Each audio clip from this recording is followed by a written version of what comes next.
Qala al-mu'allif rahimahullahu ta'ala wa nafa'ana wa iyyakum bi'alimihi fid dharain amin ya rabbal alamin. Kata pengarang rahimahullahu ta'ala,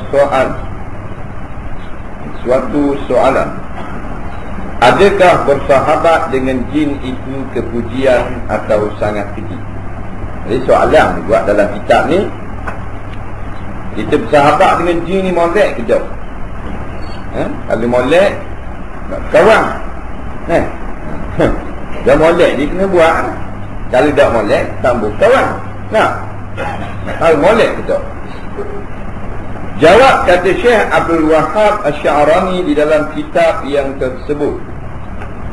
Kitab yang tersebut, kitab Yawaqi, bahawa bersahabat dan sekedudukan dengan jin itu sangat ji, dia kata. Maknanya tak molek.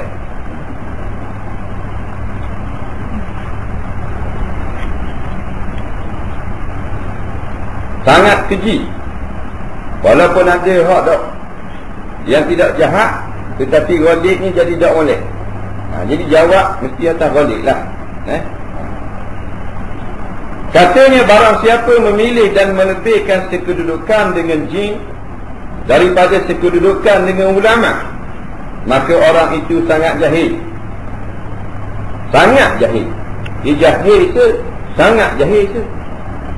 Tak bukan dengan orang alim, kawan dengan jin. Tidak ada dalam suatu hadis yang kita pernah dengar atau kita terima dari Nabi SAW yang ada Nabi menyebut janisil jan, duduklah kamu sama-sama dengan jin. Ada yang kita dengar janisil ulama, tiada lagi duduk dengan orang alim. Itu ada. Jadi kalau kita tinggal duduk dengan ulama, kita duduk dengan jin, maka kita sangat jahil. Jahil ni sangat tak tahu sangat. Dari kerana yang ghalib atas jin itu adalah perbuatan dan perkataannya jin itu berlebih-lebihan dan dusta. Bukan mesti pada ghalib. Ada jin yang berkata benar di dalam sejarah, tapi pada ghalib. Seperti kelakuan manusia yang fasik, yang ramai di kalangan jin macam orang yang fasik. Ada orang manusia ni, kalau nak kira hak salih dengan fasik, ramailah hak fasik. Hak salih tidak ramai hak baik. Jin gitulah. Berkawan dengan jin sama macam berkawan dengan orang fasik. Maka orang yang berakal lari ia daripada bersahabat dan sekedudukan dengan jin, seperti larinya daripada bersahabat dan sekedudukan dengan manusia yang fasik. Fasik maknanya yang tidak taat kepada perintah Allah.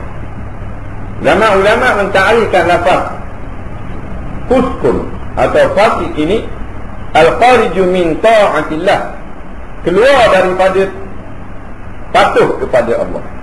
Orang sebut semayang, tak mahu semayang, ini fasik.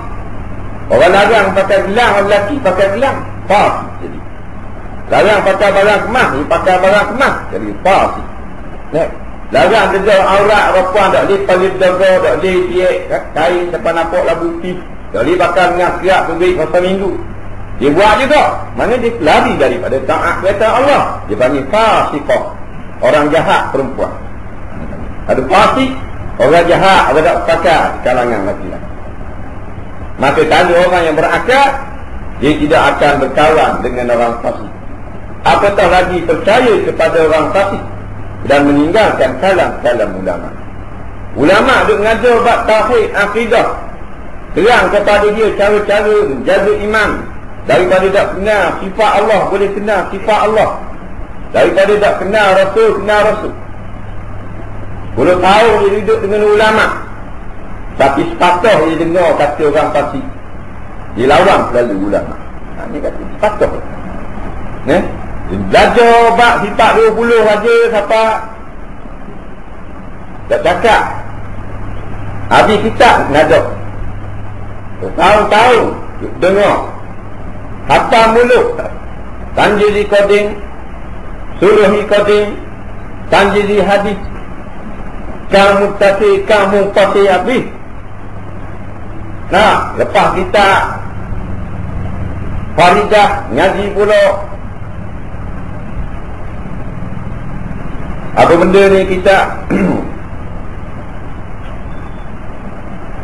Muqaddimah kubra besar kita tu. Tapi sepatah dia dengar Tok Rama percaya dia dulu. Sepatah Tok Rama saya waktu tubik kitab 8 tahun. Tunggu 8 tahun waktu tubik kitab. Nah, betul kitab dobik padigai kitab pacu. Dah kan 8 tahun. Tok Rama kata sepatah tu syirik, benda yang syirik percaya dulu. Ni manusia pelik tu dulu. Nah, cerita vaksin lagi. Dan lagi kata Syekh Abdul Wahab, jadi sekali-kali aku lihat akan seorang yang sekedudukan dengan jin itu beroleh kebajikan. Dan asal kejadian jin itu api. Dan api itu sangat banyak geraknya, datang berlebih-lebihan perbuatan dan perkataannya jin. Api ni dia tak duduk diam. Tanah ni dia diam, statik. Api kalau kita ingat api dia menari sama api. Dia duduk diam. Nah, menaikkan api lilin. Ada roh. Kalau besar sikit joget halus. Jadi kalau kecil dia slow api. Kalau ramai joget lagi. Dia tengok lidah api itu tak duduk diam. Maka jin jenis tak duduk diam. Sebab tu ada jin kalangan yang suka berpindah landau. Dalam satu hadis yang diriwayatkan oleh Al-Imamul Baihaqi rahimahullahu ta'ala, katanya Nabi SAW telah bersabda, al-jin salah satu asnaf. Jin ni ada 3 golongan. Sinfun lahum ajnihatun yatiruna biha fil hawa. Satu golongan daripada jin ada sayap. Dengan sayap inilah, kata Rasulullah, jin ini dapat terbang pada udara. Ni lagi tengok jin di udara, yang nampak buat tamu ke dah lari kita tengok. Kalau Tuhan tunjuk besar dia ada sayap. Watinfun hayatun watilabun. Dan satu golongan daripada keluarga jin merupa ular dan merupa anjing. Atas rupa ular dan atas rupa anjing. Watinfun yahiluna wa yul'inuna. Dan satu kumpulan lagi yang suka berpindah ganda. Ini setengah daripada cerita Rasulullah kepada kita tentang jin. Jadi tak duduk diam. Kerana perangai dia perangai api yang sentiasa bergerak ke sana ke mana. Dan lagi katanya bahawa jin itu terlebih keras fitnahnya atas yang sekedudukan dengan dia jin daripada manusia. Maknanya jin, kalau kita berkawan dengan dia, lebih kuat fitnah pada balik daripada fitnah kawan sama manusia. Berkawan sama manusia ni dia fitnah. Manusia ni dia fitnah. Maksud fitnah ni bukan saya bawa fitnah. Maksud fitnah ini maknanya boleh menyebabkan perkara-perkara yang tidak baik dengan sebab kita ramai kawan. Biasalah dia berlaku fitnah. Kalau orang tak benar kita, orang tak sakit hati. Tapi kalau orang benar, orang sakit hati dulu. Tak, kalau kita tak ada benda, orang tak susah. Tapi kalau kita ada barang, kita ada harta, kita ada emas, kita ada titik, maka mari rasa sakit hati yang membawa kepada fitnah, dendam dan sebagainya. Itu fitnah. Tak.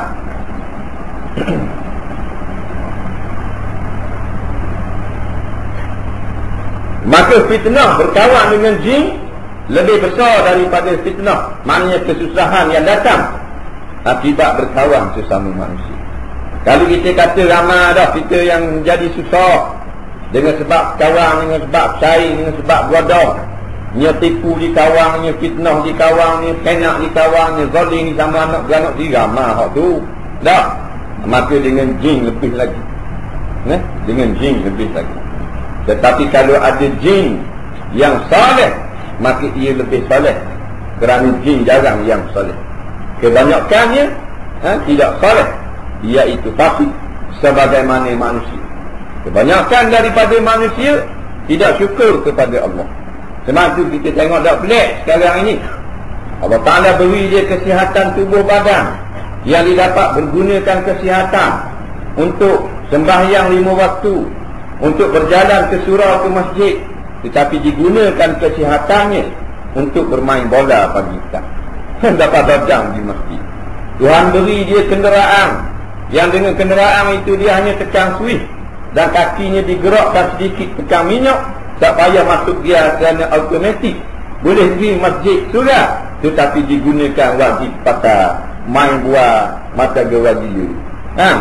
Tanpa naik buah kursi yang ada kata sama aja dengan pucuk ulu. Dengan pucuk ulu. Kalau jatuh mampu bahan mati jahit, tak payah mandi. Masing-masing.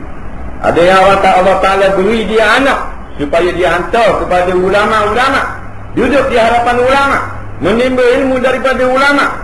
Tapi dia tidak syukur nikmat anak. Dia beri anak dia kepada Cikgu Ling, Cikgu Munyandi, Cikgu Mutusami, Cikgu Mamat tak semayang, Cikgu Abdullah main judi. Habis anak-anak dia pecah anak kepada Allah SWT. Jadi yang syukur sedikit saja. Wa qalilun min ibadati dia syakur. Sedikit sangat hamdaku yang bersyukur, mana yang balas budi. Tak lama maknanya. Pak gi mari. Dan lagi kata Syekh Muhyiddin di dalam kitab yang bernama Futuhat, tiada seorang manusia yang sekedudukan dengan jin itu beroleh ilmu akan Allah Ta'ala. Kita kawan dengan jin, dah oleh ilmu nak kenal Allah. Dari kerana jin itu sangat jahil akan Allah Ta'ala dan sifat Allah. Pasal apa dia kata lagu ni? Kerana jin tidak kenal Allah sebagaimana manusia kenal Allah. Walaupun jin itu lebih tua, lebih dahulu daripada jenis manusia, tapi yang paling kenal Allah adalah manusia, iaitu Nabi Muhammad sallallahu alaihi wasallam. Ana a'rafukum bi rabbi. Aku yang paling kenal di antara kamu dengan Tuhan. Dalam ramai-ramai yang Allah Ta'ala beri kesempatan kenal Allah, Rasulullah SAW orang yang paling kenal. Jadi jelas bahawasanya manusia lebih arif dengan Allah, lebih mengenali Allah, sedangkan golongan jin tidak sebagaimana manusia. Tidak ramai di kalangan mereka itu yang mengenal Allah dan sifat-sifat Allah. Dan terkadang disangka oleh manusia yang serukan dengan jin bahawa segala yang dikhabarkan oleh jin akan daripada barang yang berlaku dalam alam ini karamat daripada Allah Ta'ala baginya, maka sangkanya itu batil. Maka dengan apa juga karamat datang daripada pihak jin. Dari kerana kesudahan memberi jin akan manusia yang serukan dengan dia, bahawa diberi tahukannya akan khasiat segala tumbuhan, dan khasiat segala batu, dan khasiat segala isim, dan huruf-huruf. Hanya saja dia tak kenal dengan Allah, dia tak kenal syariat, dia tak kenal asbab nuzul Quran, dia tak kenal hukum hakam sebagaimana manusia. Jadi kalau kita nak berkawan dengan jin, kita nak mendalami ilmu agama, maka kita telah membuat satu keputusan yang silap. Kerana kita tidak dapat mendalami ilmu agama daripada golongan jin. Dalil-dalil banyak membuktikan bahawa dari golongan jin ramai yang datang berjumpa dengan ulama-ulama di kalangan manusia untuk belajar ilmu agama. Mereka lebih kurang tentang agama daripada manusia. Jadi kita nak kenal agama dengan jin, tak jadilah. Tak jadi kerana mereka ni tidak sebagaimana manusia yang lebih tahu tentang agama, tentang syariat, tentang wahyu dan seumpamanya. Jadi tidak ada keramat bagi jin. Tak ada jin keramat. Habis-habis kita boleh hasil faedah berkawan rapat dengan jin. Jin hanya dapat mengajar kita khasiat tumbuh-tumbuhan. Dia nyata buat tu lah. Daun ni cing manis, daun ni batu garam, akar ni obat tuak. Gitu jelah. Kita boleh. Tapi nak alim dalam ilmu agama tak dapat tidak. Kena duduk dengan ulama-ulama di kalangan manusia. Kalau ada orang kata dia nak ubah ilmu daripada orang lain, maka dia nak mengaji dengan untuk guru jin, tak boleh. Kerana tidak ada yang lebih alim melainkan manusia. Tak, cuma satu ilmu saja yang alim daripada manusia daripada kalangan jin, iaitu ilmu membuat filem.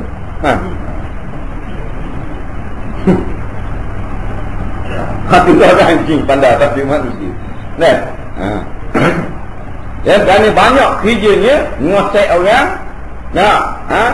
menghasut orang, mendatangkan penyakit, wabak dan sebagainya. Itu banyak.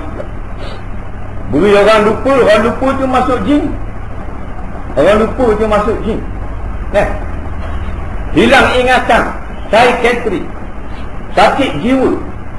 Kalau kita pergi di hospital penyakit jiwa, doktor akan tanya, ada dengar suara? Suara jin.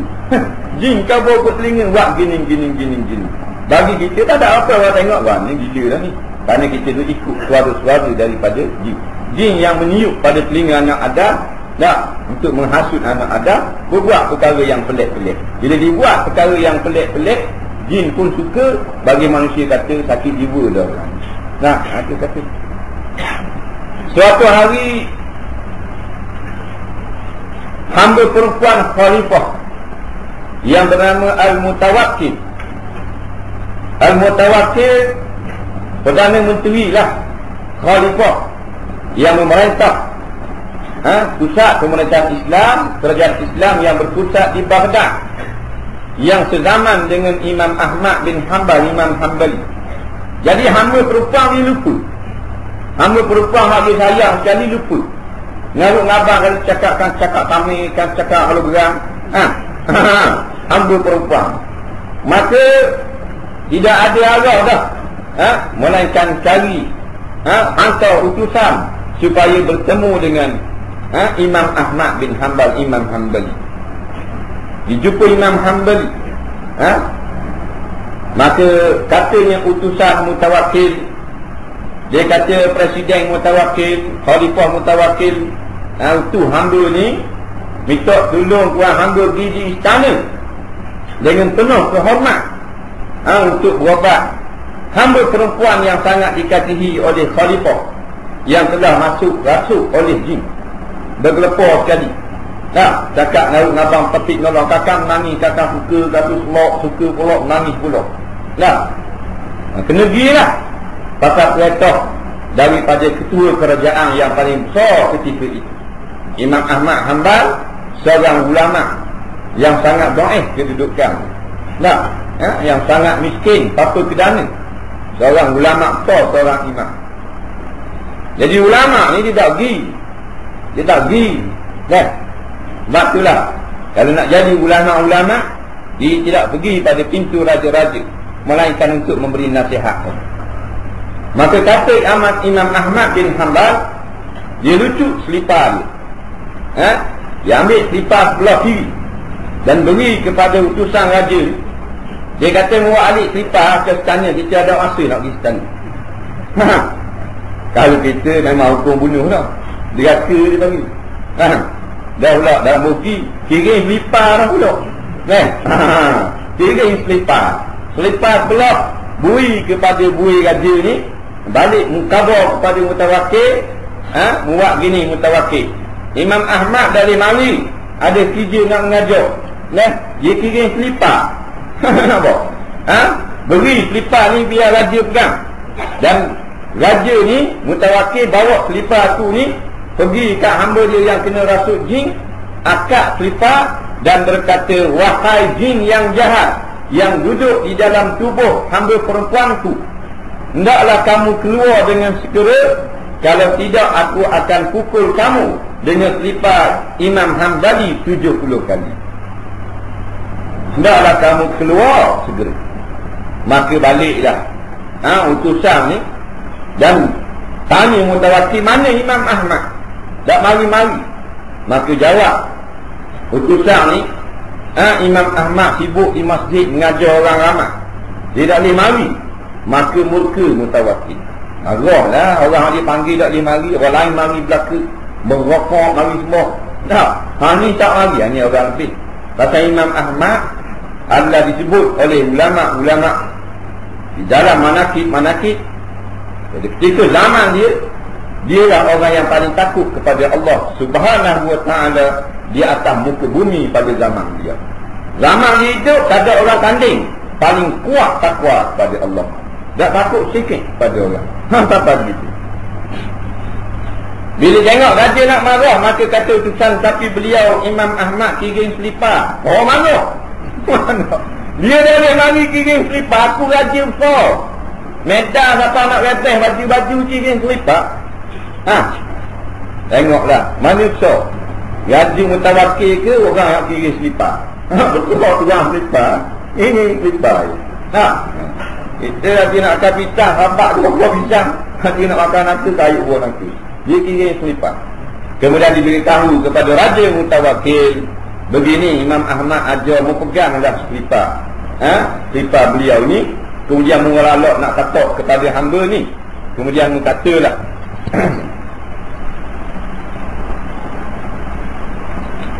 kata begini, hei jin yang duduk dalam tubuh, sebagaimana yang dia ajar oleh Imam Ahmad. Maka Raja Khalifah Mutawakil pun tak dapat tidak kerana sayang kepada hamba jariah perempuan hak sakit ni. Dalam keadaan nak marah pun pegang juga selipar Imam Ahmad. Di situ maka jadilah selipar Imam Ahmad lebih berharga daripada raja sendiri. Dan mengikut pesanan Imam Ahmad, hendaklah dia akak selipar itu lebih tinggi daripada kepala. Dia pun akak tinggi pada kepala. Mana selipar dia mulia pada kepala raja. Begitu orang ulama.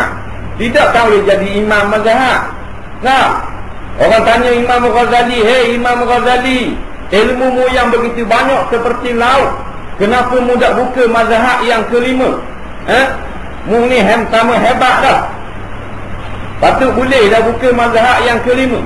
Jawab Imam Ghazali rahimahullahu ta'ala, dia kata semua orang yang bermimpi, ramai yang melihat di dalam mimpi bertemu dengan Rasulullah, dan ramai yang lihat di belakang Rasulullah. Dekat para sahabat ada 4 orang laki-laki, iaitu Imam Syafi'i, Maliki, Hanbali dan Imam Hanafi. Aku dah pernah duduk dengan Nabi orang mimpi tengok. Maka dengan kebesaran 4 orang ni, tak ada layak sedikit pun bagi aku nak buka mazhab yang kelima. Tengok Imam Ghazali, ilmu melaut. Kita mengaji baru 3 hari, dah ikut mazhab, ikut Nabi. Betul ikut Nabi. Ini berat lah. Jadi ulama-ulama dah ikut mazhab, ikut iblis betul. Dia nak ikut Nabi. Ini masalah. Bila ilmu sikit, dia jadi naik kagam. Dah, bila ilmu banyak, dia jadi rendah diri. Imam Ghazali kata orang mimpi jumpa Nabi, 4 orang imam mazhab duduk kat Nabi. Mana ada muka aku? Nampak? Tak layak lah aku nak buka mazhab baru. Aku tak berani nak tangguh dia hadapan Nabi. Orang ikutku berjuta-juta orang. Jadi ini salah seorang Imam Hanbali. Dengan bijaknya, bahawa selipar dia lebih mahal daripada mahkota raja. Kerana akak tinggi daripada paras kepala. Awak nak katak gitu. Itu mulia dia. Maka katalah Mutawakil dalam keadaan malu, hei jin yang duduk di dalam tubuh hamba perempuanku, hendaklah kamu keluar dengan segera. Kalau tidak, aku pukul kamu dengan terompah Imam Hanbali 70 kali. Maka keluar dengan serta-merta seekor jin yang sangat besar daripada atas belakang budak perempuan, dan berkata kepada Mutawakil dengan diperhatikan oleh buih-buih raja yang ramai dalam istana. Dia kata, kalau mu kata dah, suruh aku keluar daripada Iraq, aku akan keluar daripada Iraq. Tapi mu suruh keluar daripada tubuh saja, aku hanya keluar daripada tubuh saja. Dan aku memang kena keluar. Sebab Imam Ahmad orang yang sangat takut kepada Allah. Maka siapa yang sangat takut kepada Allah, aku pun takut kepada dia. Kata jin. Tengok. Sebab tu jin tak takut kita. Kita tak takut Allah. Jin mana takut muka kita. Ni tanya, ni jelek, baru kita tengok. Kita tubik tengok. Anak kita ni buat macam-macam ikut saya sekali. Tak, ni ngosek ni apa ni okey, rumah yang kekal dinding, takut apa lagi ni. Cek-cek sarukkan belakang anak-anak. Mana buka takut Tuhan. Kita bukan takut Tuhan, kita takut orang blok DPJ. Kemudian maka perempuan ini bila besar menjadi subur dan berkahwin, bila berkahwin mendapat anak yang paling ramai. Apa berkat itu semua, terbit jin jadi sihat walafiat, beranak ramai. Ramai sekali dalam Baghdad ketika itu. Hebat. Itu baru teropok. Belum tapak tangan Imam Hanbali. Kalau tapak tangan Imam Hanbali lepas muka kita, balik awal dulu. Jadi kusta 7 keturunan. Kalau orang takut Tuhan, memang gitu. Orang lebih. Orang tak bilang bitin. Kita di rumah bilang piti, dia dah ada bilang. Nah, kita di rumah kita dah baru lelak. Tak ingat nak bilang piti ni. Bangun dah bilang piti. Bilang 1,500. Cukup lah. Tahun 4 kali bilang. Takut lagi dicicok. Lala makan di ubuk-ubuk. Lama nak cipang. Apabila telah wafat Imam Hanbali rahimahullahu ta'ala, maka datang pula jin itu masuk balik ke tubuh perempuan hebat ni. Mata kata jahat. Selama hidup Imam Ahmad dia tak masuk. Hidup nengung itu bila jalan Baghdad. Lari tak lari jauh. Nah, bila dengar kewafatan kematian Imam Hanbali, maka dia datang semula kepada perempuan itu dan masuk dalam tubuh dan jadi meracau-racau. Maka Khalifah Mutawakkil teringat kepada Imam Hanbali, tetapi tidak boleh panggil lagi kerana Imam Hanbali telah mati. Tinggallah kawan Imam Hanbali yang terkenal menggantikan beliau, iaitulah Imam Abu Bakar Al-Mawardi rahimahullahu ta'ala, yang begitu hebat ilmunya. Maka dipanggillah Al-Mawardi datang ke istana. Maka datang ke istana Mawardi pun mari ngomong-ngomong. Dia pun buat macam Imam Ahmad bin Hanbal. Wahai jin yang duduk di dalam tubuh hamba perempuan Mutawakkil, keluarlah kamu dengan segera. Kalau tidak aku pukul kamu dengan teropoh aku. Bukan teropoh Imam Hanbali. Maka jawab jin dengan segera, aku tak mau keluar. Aku tak takut kamu. Aku hanya takut pada Imam Ahmad ibn Hanbal. Jadi tak jadi apa? Mati perempuan itu dalam keadaan tak hilang penyakit kena ratu jin. Ulama salah ada lagi tak takut Tuhan. Mana ni? Dah kita dia ingat. Kita ni. Kalau berat ngadang nak kita muka ada hamil hayoping lagi. Kalau berat ngadang lagi kita. Tengok Imam Abu Bakar Al-Mawardi, tokoh terkenal dah atas muka bumi. Dia kata aku tak takut. Sikit aku tak takut. Aku takut Imam Ahmad, anak murid Imam Syafi'i rahimahullahu ta'ala. Ini kita ambil pengajaran orang ngaji. Habis kuat dia boleh hajar nama-nama isim, nama benda dan nama huruf. Ilmu huruf dia boleh hajar lah. Lepas tu tengok batu huruf tu ilmu jin. Dia gantung huruf, dia kedada, dia huruf per, huruf mi, huruf kak, huruf jin, jujuk-jujuk huruf. Tu ilmu tu mari daripada jin, bukan daripada Rasulullah sallallahu alaihi wasallam. Kalau kita nak laris dah kita, maka kita beri lebih kepada orang. Kita murah dengan senyuman. Kita ingat ini semua rezeki daripada Allah. Kalau kita kediang dan makanan, wip cuma ke orang. Tu cara kita nak laku barang. Panggil buka sedar dah ada maya ajak. Orang maya ajak tu naik dah. Dia tak maya ajak. Batal rugi, kena buat mi goreng pula. Dia beri makan ke orang. Maka iaitu dibilangkan daripada sia-sia. Tak ada berkat. Kalau laku pun membawa dosa. Hak kain spek, hak kain pelah, pusat jelai mari kedari. Jadi roh lah. Kita nak keberkatan. Maka iaitu dibilangkan daripada sia-sia juga. Ilmu sia-sia, ilmu huruf. Mana ilmu huruf itu? Iaitu mencelakan dia oleh sekalian syariat. Bagi kata Syekh Muhyiddin, setengah daripada yang telah terjawab bahawasanya orang yang berbanyak-banyak sekedukan dengan jin itu jadi dah takabur atas segala manusia. Waliknya bila sahabat ramai jin, dia jadi sombong dengan manusia, berasa lebih pada orang lain. Lepas banyak berlaku orang-orang yang berkawan dengan jin, suka sangat kawan dengan jin, akhirnya dia menjadi rasa lebih, rasa bangga diri kerana ilmu dia hebat, boleh menundukkan jin dan sebagainya. Kita boleh belajar dalam ilmu untuk menjaga jin, bukan bela jin, tapi untuk menjaga daripada serangan-serangan jin. Seperti ulama-ulama yang mempelajari ilmu ini. Tapi yang dilarang ialah kita nak supaya sekedudukan bersama-sama dengan jin.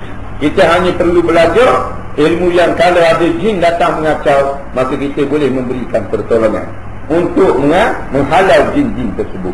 Bukan ilmu nak berkawan dengan dia, nak berodong dengan dia. Memang kalau kita dia jadikan qadar, lama-lama kita pula yang jadi qadar dia. Mula-mula dia qadar kita, akhir-akhir kita pula jadi kuli dia. Dia memang jenis nak halau sama. Dia jenis cerdik ni. Nampak? Jenis cerdik. Barang siapa takabur dimurkai Allah Ta'ala akan dan dimasukkan dalam neraka, seperti yang tersebut dalam beberapa ayat Quran dan hadis Nabi SAW. Kerana itulah kata ulama-ulama, tidak ada pun seorang Rasul ataupun Nabi daripada kalangan jin. Ada. Itu lebih manusia. Mana ada jin, jin jadi Nabi, jin jadi Rasul, tak ada.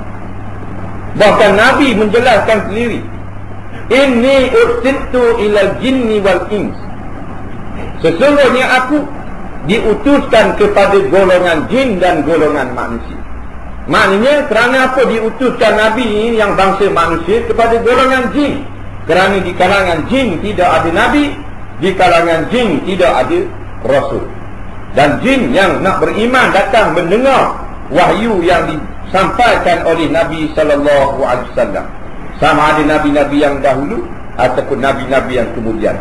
Yang ditulis di dalam sejarah, hanyalah datang golongan-golongan jin untuk mendengar para Nabi dan para Rasul menyampaikan wahyu kepada umat.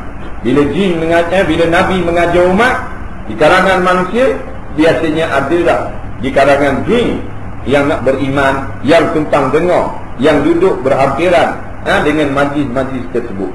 Sebab itulah kata Syekh Abdul Wahab Asy'arani rahimahullahu ta'ala, tidak ada daripada satu pun majlis ilmu yang ada di atas muka bumi melainkan ada di kalangan golongan jin yang datang menumpang untuk mendengar ilmu tersebut.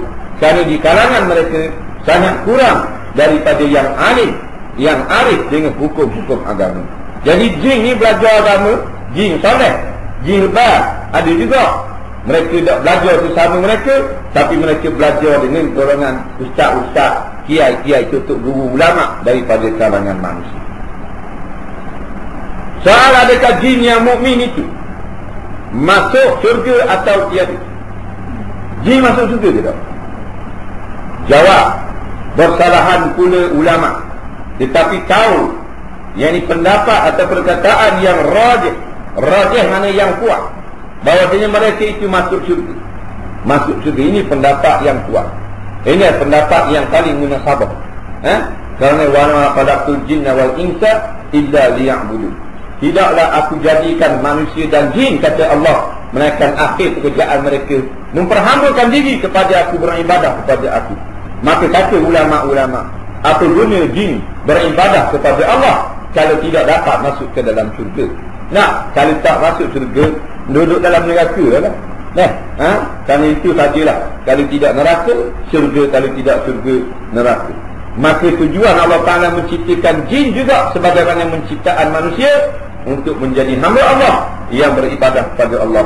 Faham daripada ayat tersebut, jin-jin yang beribadah kepada Allah pasti akan termasuk dalam kalangan hamba-Nya yang dibalas dengan balasan nikmat syurga yang berkekalan. Inilah pendapat yang kuat dan pendapat yang masyhur. Dan beroleh tempat mereka itu di dalam yang terkebawah daripada syurga. Dan ada ulama mengatakan syurga golongan jin ini lebih rendahlah daripada golongan syurga yang diberikan kepada umat manusia. Kerana umat manusia ini hebat lagi martabat mereka, seperti para rasul, para nabi, para siddiqin, para syuhada. Maka tidak sama sabarlah martabat mereka ini sama dengan golongan-golongan jin. Sebagaimana syurga itu ada yang kalangan manusia biasa dan ada kalangan mereka yang kuat patuh kepada Allah Subhanahu wa ta'ala. Ini juga adalah pendapat imam yang terkenal, Izzuddin Abdul Salam, yang menyebut di dalam kitab dia Al-Qawaidus Sughra. Dia mengatakan pendapat yang sebenarnya memang golongan jin yang taat kepada Allah akan dimasukkan ke dalam syurga Allah. Dan tersebut dalam kitab Tazkirah Imam Qurtubi, riwayat Imam Bukhari daripada Zuhri dan Kalbi dan Mujahid, bahawasanya yang mukmin daripada jin itu pada keliling syurga itu, dan tiada mereka itu masuk, tiada mereka itu duduk di dalam syurga, tetapi duduk di tepi-tepi syurga. Soal, adakah melihat akal jin di dalam akhirat atau tiada? adakah manusia akan nampak jin di akhirat atau tiada? Ini satu soalan yang diajukan kepada ulama. Di dalam syurga kat ni kita boleh nampak tak jin? Kalau kita berjalan di atas kaul yang rajah yang kuat mengatakan jin juga masuk syurga, maka kalau kita juga ada syurga, adakah kita semua dapat melihat akan jin? Kerana di dalam dunia ni kita tak dapat lihat jin, dan jin dapat lihat kita. Innahu yarakum huwa wa qabiluhu haitsu la tarawnahu. Sesungguhnya dia jin, dia dapat melihat kamu dan kumpulan keluarga dan anak beranak jin min haitsu la tarawnahum, daripada pihak yang kamu tidak dapat lihat akan mereka itu. Jadi itu di dalam dunia jin nampak kita, kita tak nampak jin. Dalam syurga lagu mana? Jawab kata Syekh Abdul Wahab Asy-Sya'rani, bahawa manusia melihat ia akan mereka itu jin di dalam akhirat. Ini jawapan Syekh. Dia kata manusia dibenarkan melihat jin di dalam akhirat, dan tiada mereka itu melihat akan manusia. Dia tak nampak kita, kita akan nampak manusia. Kita akan nampak jin, jin tak nampak kita. Nah, persoalan tentang jin ini disebut di dalam kitab Alam Jin, satu kitab yang membicarakan tentang jin dengan panjang lebar, karangan Imam Suyuti rahimahullahu ta'ala. Dan ada juga disebut dalam kitab Belitan Iblis, karangan Imam Ibn Qayyim rahimahullahu ta'ala, dengan panjang lebar menceritakan jenis jin, perangai jin, hukum-hukum yang berkait dengan jin, makanan jin, pakaian jin, kawan lagu mana yang jin suka, orang lagu mana yang jin tak berani. Dia ada. Kita memang mendapat kaedah kalau kita merujuk kitab-kitab yang seperti itu. Sebagai tambahan daripada ilmu yang telah sedia. Memang ilmu mengetahui tentang jin bukan ilmu fardu ain, tetapi adalah elok daripada kita duduk baca surat khabar majalah tak tahu benda. Baik kita tahu cerita-cerita ini daripada kalangan ulama. Dan ada satu buku yang baru diterjemahkan daripada kitab yang masyhur, Baitan la yadkhulu fihi malaikah, buku yang terkenal di tanah Arab, yang bertajuk, yang bermaksud rumah-rumah yang tidak dimasuki oleh malaikat. Kita baca buku ni, kita pun baikilah rumah kita, biar supaya malaikat dapat masuk. Sebab di antaranya di dalam perkara yang disebut itu, kebanyakannya adalah rumah-rumah kita akhir zaman. Itu rumah yang termasuk dalam buku itu, menurut kitab itu, akan malaikat masuk. Malaikat kiraman katibin nak tulis dosa pahala kita tadi. Malaikat doa kepada kita, doa selamat, doa panjang umur, doa murah rezeki, semua lagi habis. Boleh tengok umur kita. Itu faedah sebagai tambahan daripada ilmu fardu ain. Melainkan yang khawas daripada jin juga yang melihat akan manusia di dalam akhirat. Khawas ni yang tertentu saja. Ada tertentu golongan yang tertentu di kalangan jin, Allah Ta'ala beri izin melihat manusia, seperti tiada melihat manusia akan jin. Melainkan yang khawas daripada manusia juga yang melihat akan jin dalam dunia. Dalam dunia kita juga waliknya manusia tak nampak jin, tetapi golongan khawas ni golongan yang istimewa, golongan yang terpilih, yang Allah Ta'ala angkat hijab daripada mata pandangan mereka sehingga dapat melepasi melihat golongan jin. Baiklah kita dengar ada cerita-cerita orang pernah melihat jin, orang jumpa jin di bukit, orang jumpa jin di lautan, di lembah dan seumpamanya. Ini adalah cerita betul. Kerana ini adalah pemberian dan izin daripada Allah. Jika Allah Ta'ala tak beri izin, dan kata jin, gajah depan mata pun tak nampak. Kalau kata jin tak nampak, semuanya dengan izin Allah, bukan dengan kira-kira sekuasa mata lendir kita, tidak. Dalam dunia dia tengok kita. Kalau kita masuk dalam bilik air, tengok tak? Masuk dalam bilik. Kalau kita duduk luar pakai baju sempurna, tak perlu dia tengok. Tapi kalau kita masuk dalam tandas, masuk dalam bilik air, pakai orang pakai kaning masuk dalam tu, pakai baju Melayu sapi sokok nak tengok, mesti kena buang pakaian. Macam mana cara tambah jin tengok? Rasulullah ajar di dalam hadis riwayat Ibn Majah Dan hadis diriwayat Imam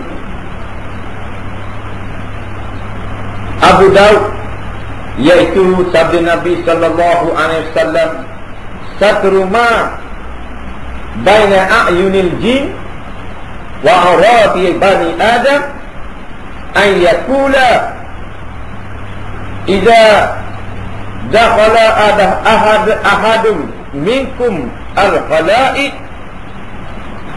bismillahirrahmanirrahim atau kama qala.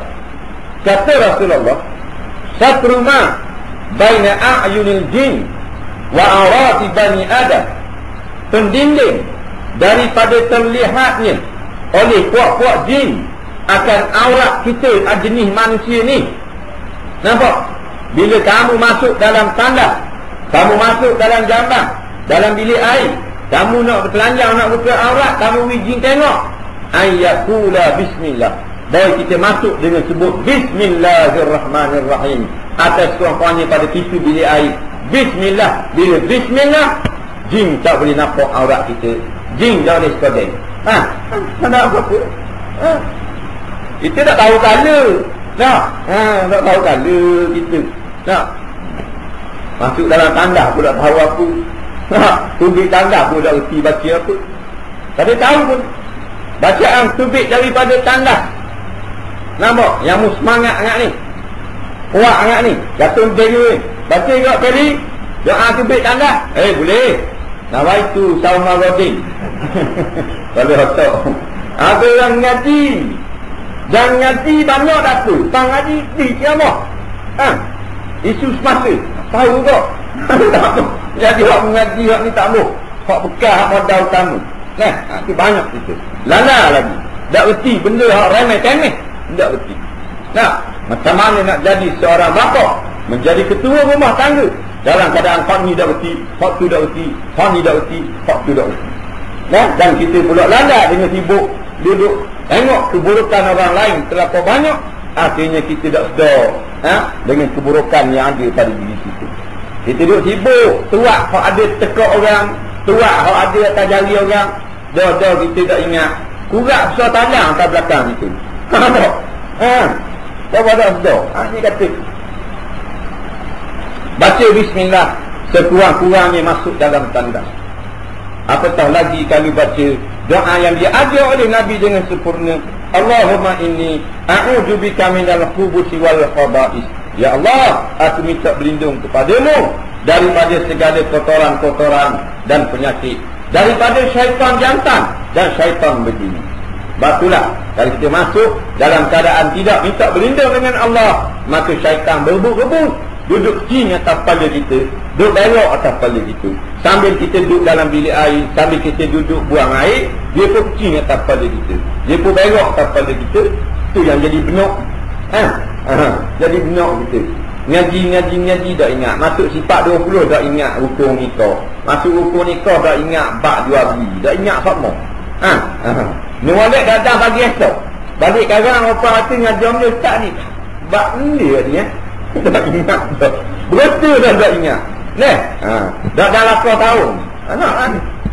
Jadi benok. Nak pula duduk lama dalam tandas. Sebab itulah jin Ibrahim duduk dalam tandas. Jin-jin hak jahat-jahat Ibrahim duduk dalam jamban.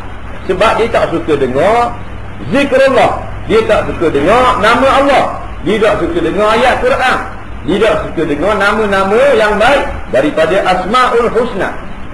Kerana di luar daripada tandas tidak ada larangan membaca Quran, tidak ada larangan berdoa, tak ada larangan berzikir. Dalam tandas tak boleh, Nabi larang, tak layak. Maka tempat yang dia tidak dengar, dia lebih suka duduk. Tapi dia duduk dalam tandas. Tapi nak masuk tandas, Nabi suruh baca. Kalau kita nak pergi dapur, Nabi tak suruh baca. Minta berlindung daripada jin dapur, tak ada. Tapi minta berlindung daripada jin syaitan, jin betina yang duduk dalam tandas. Kalau Tuhan angkat hijab dinding antara penglihatan kita dengan golongan jin, bila kita masuk dalam bilik air, dari nak mandi kita, nak berok dah tubik cahaya. Dan kalau nampak, mujur dengan rahmat Allah, Tuhan beri tak nampak. Kalau kita masuk nak berok, nak masuklah jamban, tengok atas nak ngepan jamban si jekor, boleh berok. Tanduk-tanduk banyak betul. Atas kolah 2 ekor. Buka payang 6 ekor duduk lari. Dah ada belok gitu. Padahal gitu je. Belok luar kami makan. Jadi roh. Jadi dengan rahmat Allah, dia kesihan kepada kita, dia buat jadikan kita ni ada hijab, tak nampak, sebagai tanda kasih sayang kepada Allah kepada kita. Wallahu a'lam. Qala al-mu'allif rahimahullahu ta'ala wa nafa'na wa iyyakum bi'ulumihi fid dharain amin ya rabbal alamin. Muka surat berapa? Ya? 16.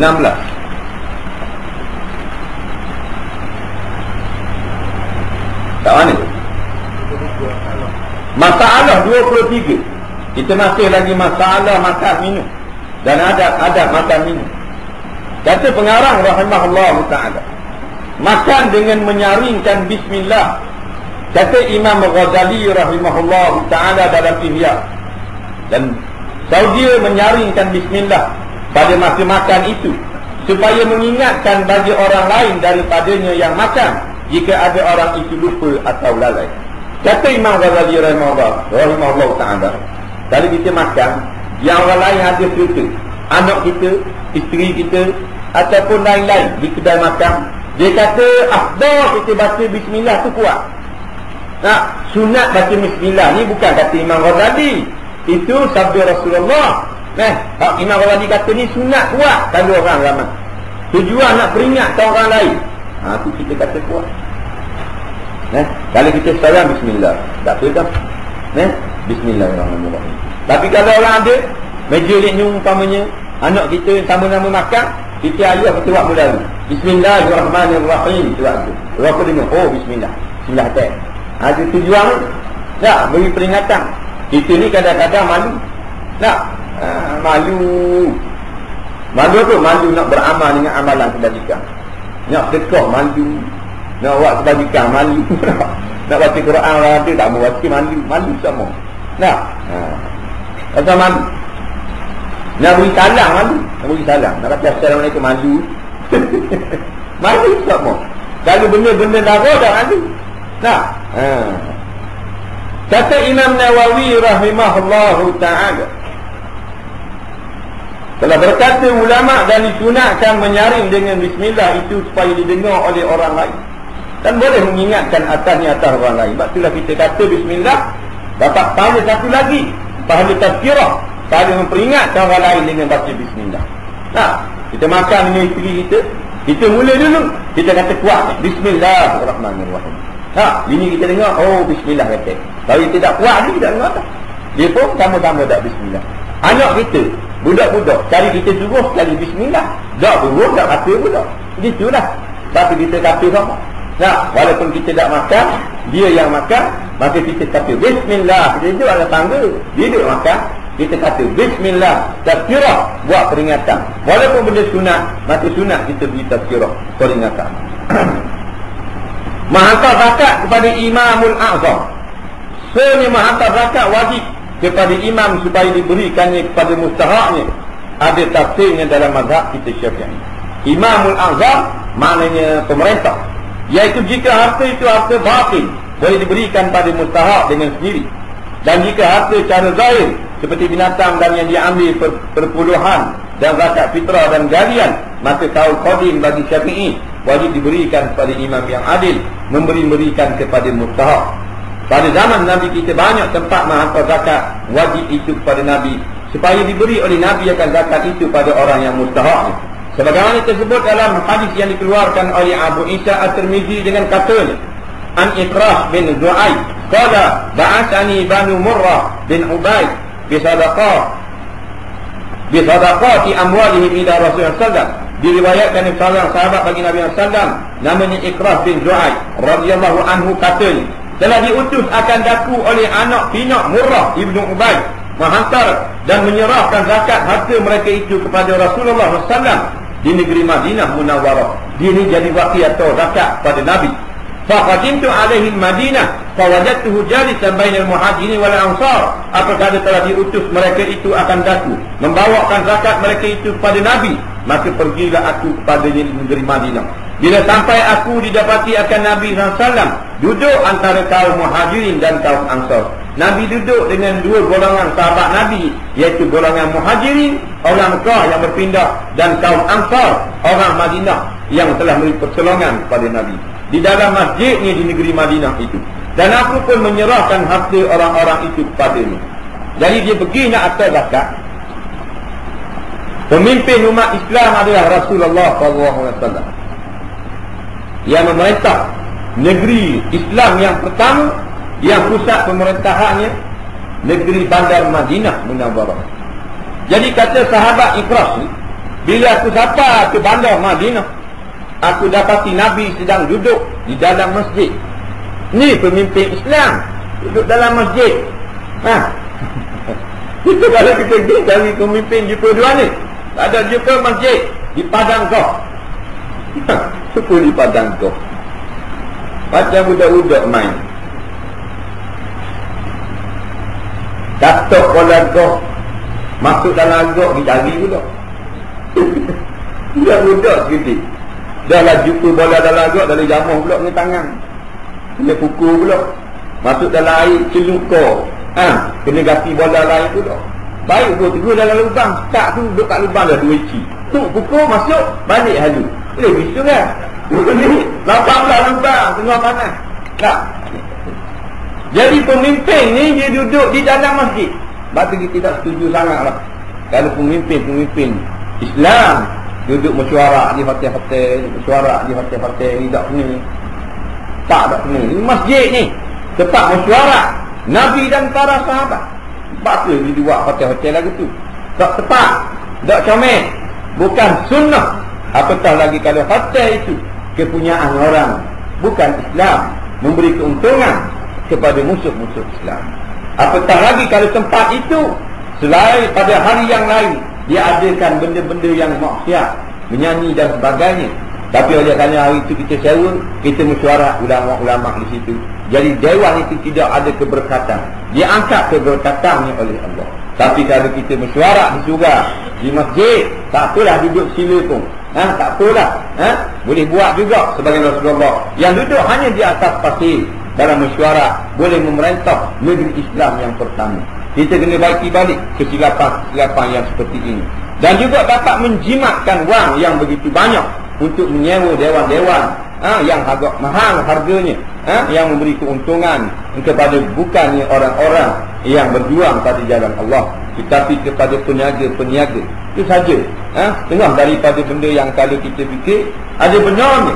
Kalau kita balik semula kepada sunnah, iaitu mesyuarat yang besar-besar, walaupun antara pemimpin negara dunia, tidaklah dibuat di dalam masjid sebagaimana yang telah digaris, ia telah dicontohkan oleh Rasulullah sallallahu alaihi wasallam. Qala summa akhadha bi yadi fantalaqa bi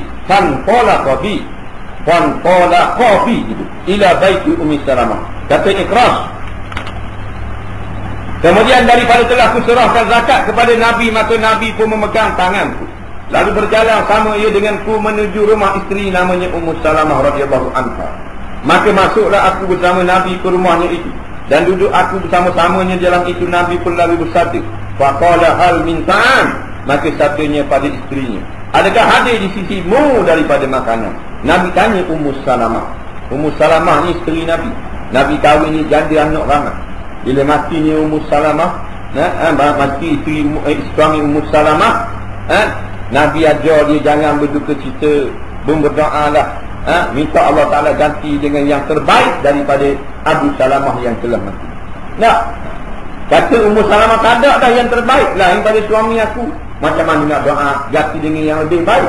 Rupa-rupanya Allah Ta'ala ganti Rasulullah jadi suami dia, memang yang lebih baik, 1000 kali ganda lebih baik daripada Abu Salamah. Jadi giliran balik rumah Ummu Salamah, tanya makanan ada, jepuk ada, mana ni makan, supaya boleh kita jamu seorang tamuan kita yang ada bersama datang masuk denganku ke rumah kita, iaitu Ikrah mari. Tanya dulu makanan.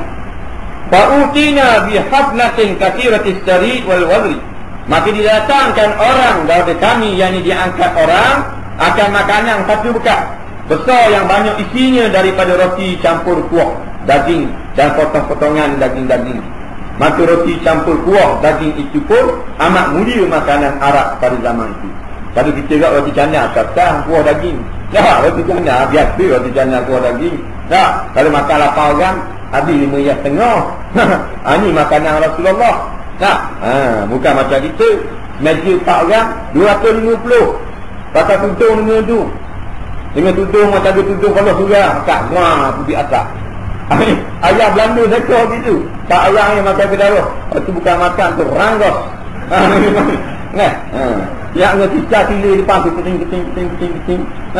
Ni kita banyak bagi itu ni. Banyak bagi. Nah, masalah muliakan deh. Sungguhnya dengan perbuatan Nabi seperti yang disebut pada sepotong hadis itu, tahulah kita akan Nabi itu memuliakan deh. Nabi sangat muliakan tetamu. Kerana ikrah itu datang membawa utusan dan kiriman orang kepadanya, maka jadi dia Nabi. Ada orang kirim, iaitu bahawa zakat. Maka Nabi pun memuliakannya. Diajak ke rumah serta diberinya makan. Beri makan.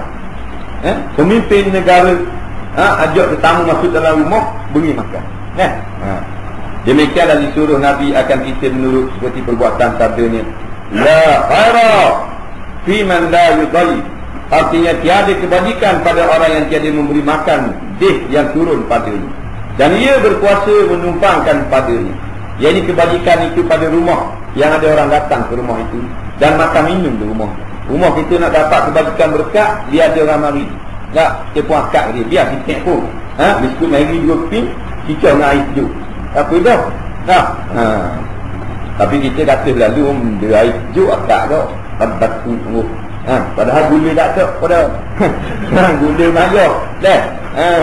Gula banyak. Pasti akak air sejuk. Bagus buat ada gula jadi kurang penyakit. Dah bagi sangat. Tak, tidak lepoh-lepoh gula. Kalau dia atas kabinet tu hanya lama kali gula. Lepas tu nak marah semut. Dah kita buat tupoh. Semut mari buat balik kapung dia. Marah buat semut. Semut poh-poh rumah aku. Yang buat tupoh, semut kata nyak ui kaku. Kita pelik jangan. Semut kira tupoh balik pergi ke kapung dia. Makanan dia. Memberi makan sebenarnya dengan perbuatan dalam hadis itu. Wallahu a'lam. Minta penjelasan apa perkara perlu tahu tentang wanita aktif, tentang bersuci kalau suami tidak berkahwin. Ada lama soal ni. Maksudnya kalau kita nak jadi suami orang, kita nak jadi nak berkahwin, nak jadi ayah lah, nak jadi suami, kita kena tahu tentang orang perempuan. Tentang orang perempuan, banyak perkara tentang orang perempuan. Yang tubik pada faraknya saja 8 perkara. Wajib suami belajar kena-kena. Tak? Begitu maksudnya. Bukan siapa nak mempayahkan kita, mana nak kabarnya. Tak? Perkahwinan ni bukan bergaduh, bukan bersuka-sukaan. Tapi bertanggungjawab dengan hukum-hukum yang berkaitan. Maka kita kena ajar dia. Darah haid, darah nifas, darah istihadah, darah fasad, air mazi, air mani, air wadi, basahan farad, putihan dan seumpamanya. Lebih kurang 8 perkara. Air cing 8 perkara keluar ke farad. Hukum lain-lain semua. Dia berkait dengan semayang, berkait dengan naik atas masjid, berkait dengan tawaf, berkait dengan baca Quran, berkait dengan jima', berkait dengan fasah, berkait dengan nafkah, berkait dengan mas kahwin. Banyak. Atas telaga tu yang banyak hukum dikait. Faham? Dia kata kalau kita tak belajar tak, pakai tak pandai sama dah tu, reti belaka dah. Beragak tak kena, beragak tak kena. Kalau usuk banyak Allah baru tahu langit tinggi gendok. Ada satu.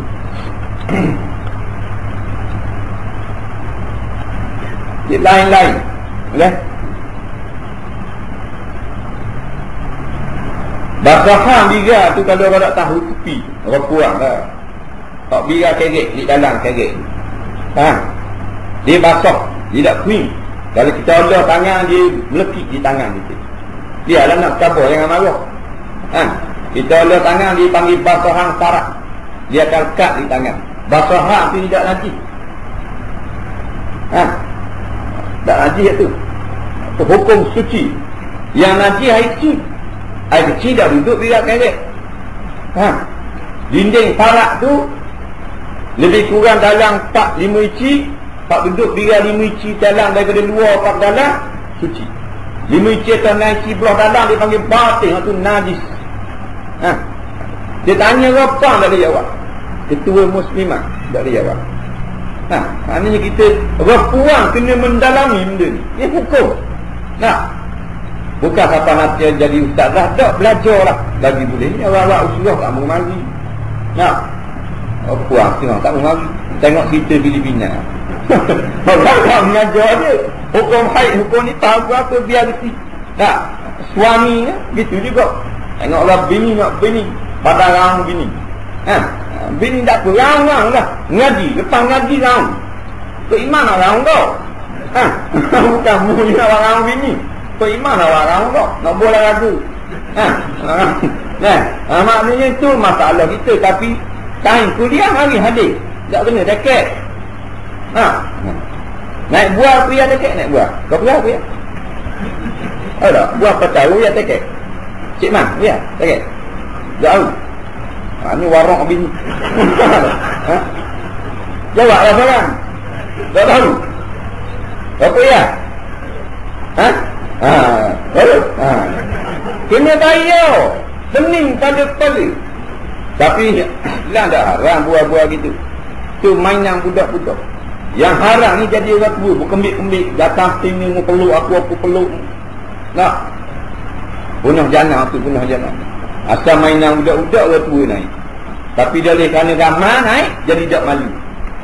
Jadi tengok ada kuda orang ongek bawah ke knock crack. Ada kuda ongek. Kalau kita RM10 dia ongek. Ngeng bunyi. Asyik kita pergi naik serang itu. Memang tak gamuk. Pasal kita bawang ni. Orang tua. Tutup budak-budak. Buah ni budak-budak lah. Dan naik belaka, naik api. Dua pada gila ni. Atas pucuk tu. Buah musim. Awak warna ke dia. Kalau dah naik, dah berhenti nenek dia. Mungkin dia nazar. Jadi gitulah. Perkahwinan, hak kahwin dah lah. Tapi lepas kahwin, kita lala hari tu tak belajar. Kita mari tak mau hadir dengan dia. Tak ada ubi sikit. Ada orang kata tentang orang pakai kopiah tak boleh cair. Orang itu betul-betul. Tak boleh kata lagu tu haram. Buku racang itu tak boleh kata lagu tu. Tak. Jangan. Tak orang yang pakai kopiah ni Rasulullah sallallahu alaihi wasallam balang suap pakai kopiah. Maka jangan hukum pakai rasa gitu. Tak. Dia kata nak kata ada juga orang pakai kopiah menipu orang. Buat rasuk orang pakai kopiah tu. Dia baru betul. Nak pak kopiah ni pakai yang Nabi kita. Mahkota Nabi kita duduk atas kepala sama. Jadi kita ada orang pakai kopiah tak boleh percaya. Siapa dia tak boleh percaya? Rasulullah. Jadi takut pukul racang itu. Ada juga orang pakai kopiah tipu orang. Tak apalah. Baru tu. Jadi bukan jahat orang pakai kopiah. Jahat orang tu lah. Orang yang menipu orang. Dia jahat bukan kerana dia pakai kopiah. Dia jahat kerana menipu. Jadi tak nak menipu, nak jahat. Tak nanti pakai kopiah. Pakai seretang ada juga jahat. Pakai jubah. Kalau orang Sin menipu orang pakai jubah lagi. Tak ada salah dalam Sin. Dia pakai biasa. Orang Arab jubah pakai. Tak bina orang pakai jubah. Bina Arab pakai jubah. Tapi dia kata orang pakai jubah hak lah tidak dikata. Jadi kerana jubah pakai yang Rasulullah, gamis pakai yang Rasulullah, jibak pakai yang itu Rasulullah. Jadi kita nak pukul uduh lagu tu tak boleh. Wallahu subhanahu wa ta'ala a'lam. Pasti minta solat hajat ni Azura binti Sulung nak beranak, nak melahirkan anak, minta selamatlah masing-masing doa lah. Baca semayang 2 rakaat sunat hajat dan doa lah apa-apa yang patut, minta selamat ibu dan anak. Kemudian satu lagi ni Ma'had Darul Quran, sekolah agama rakyat ni, Rusila ni, dalam keadaan bukan tenang, nazak dipanggil, kewangan nazak. Ini cerita betul lah, tak ada cerita. Nak selenggarakan banyak benda. Sebelah belakang Masjid Rusila tu Ma'had Darul Quran. Rusida. Anak-anak kita duduk di mengaji. Tak ada aktiviti ni nak bayar gaji cikgu, nak beli peralatan dan sebagainya. Tak ada aktiviti. Jadi malam ni kita ada kesempatan untuk masuk saham. Saham akhirat. Kalau orang derma, ping ni RM2. Kalau niat RM10, 5 ping. Nak cabut. Ini kita pakat batu lah. Pakat batu. Tak? Kalau anak kita tak mengaji dino, biarlah kita batu juga. Tak? Ini sekolah jemaah kita. Tu guru rasmi ni. Ya kita pakat tolong. Dah biarlah kita orang-orang lagu-lagu mana pun, biarlah. Pasal sekolah Islam, sekolah agama rakyat. Kalau kerajaan tak mau tolong, kita tolong. Tak? Kalau kita ada 1,000 dalam bank tu salah, kita wis-doya. Kalau malah wis-doya, wis 50 kali. Jadi ambil lah lagi keping RM2. Kalau dah ingat bawa piti, esok ada lagi. Seminggu kita pegang. Seminggu kita pegang. Jadi minta tolonglah. Pakat beri. Kutip lagi dah. Beri ke cikgu. Beri beri ke orang lain tu. Boleh tak? Keping RM2. Perempuan pun nak juga. Perempuan memang bawa banyak piti. Tak ada bawa piti, beri cicing. Beri subang, beri gelang. Tuhan akan balas subang gelang dalam akhirat. Nabi kata gelang akhirat 70 orang. Siapa tak nampak situ, aku Tuhan akan balas. Ada apa-apa. Sebagai saham di akhirat. Bismillahirrahmanirrahim. Alhamdulillahirabbil alamin. Wassalatu wassalamu ala sayyidina Muhammadin wa ala alihi wa sahbihi ajma'in. Allahumma fa'na bima 'allamtana wa 'allimna bima yanfa'una rabbana zidna 'ilma. Rabbana atina fid dunya hasanah fil akhirati hasanah wa qina 'adzabannar. Wa sallallahu ala sayyidina Muhammadin wa ala alihi wa sahbihi wasallam. Walhamdulillahirabbil alamin. Assalamu alaikum warahmatullahi